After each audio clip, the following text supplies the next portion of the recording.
ایک چھوٹے سے گاؤں میں ایک نوجوان لڑکا رہتا تھا جس کا نام فہد تھا۔ فہد کا خواب تھا کہ وہ دنیا میں کامیاب ہو، امیر ہو اور سب کا دل جیتے۔ وہ ہمیشہ دنیا کی چیزوں کی طرف بڑھتا رہتا، چاہے وہ دولت ہو یا شہرت۔ وہ چاہتا تھا کہ لوگ اسے جانیں اور اس کے پاس سب کچھ ہو۔ ایک دن وہ ایک بزرگ سے ملا جو گاؤں کے سب سے عقلمند شخص تھے۔ فہد نے ان سے اپنی کامیابی کے بارے میں بات کی اور پوچھا کہ بابا جی، مجھے کیا کرنا چاہیے تاکہ میں دنیا میں کامیاب ہو سکوں؟ بابا جی مسکرائے اور کہا، فہد، تم دنیا کی ہر چیز کے پیچھے دوڑ رہے ہو، لیکن کامیابی کا اصل راستہ اللہ کی رضا میں ہے۔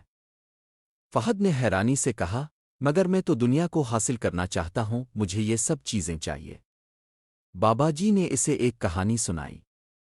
ایک دفعہ کا ذکر ہے کہ ایک بہت بڑا تاجر تھا جو دنیا کے سب سے زیادہ دولت مند لوگوں میں شمار ہوتا تھا۔ اس کے پاس سب کچھ تھا، زمین، جائیداد اور شہرت۔ لیکن ایک دن وہ بیمار ہو گیا اور اس کی حالت اتنی خراب ہوئی کہ وہ کوئی کام نہیں کر سکتا تھا۔ اس وقت وہ اللہ سے دعا کرنے لگا اور سمجھا کہ دنیا کی دولت اس کی زندگی کا مقصد نہیں تھا۔ وہ اللہ کی طرف رجوع کر کے کہنے لگا، اے اللہ، میری کامیابی تیرے ہاتھ میں ہے، مجھے تیری رضا چاہیے، میری دولت اور شہرت نہیں۔ اس کے بعد اس کی حالت بہتر ہو گئی اور اس نے سچائی اور ایمانداری کے ساتھ کام کیا۔ اس کا دل صاف تھا اور اس کا کاروبار بھی پھر سے چلنے لگا، مگر اب وہ دنیا کی بجائے اللہ کی رضا کو اپنی زندگی کا مقصد بنا چکا تھا۔ بابا جی نے فہد سے کہا، دیکھو، کامیابی صرف اس میں ہے کہ ہم اللہ کی رضا کی طرف بڑھیں۔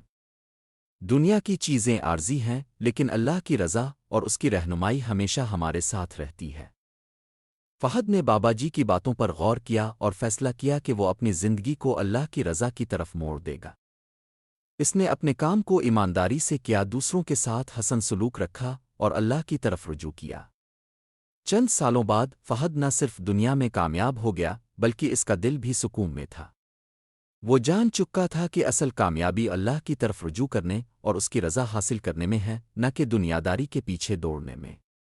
سبق: کامیابی کا اصل راستہ اللہ کی رضا میں ہے، نہ کہ دنیا کی عارضی چیزوں میں۔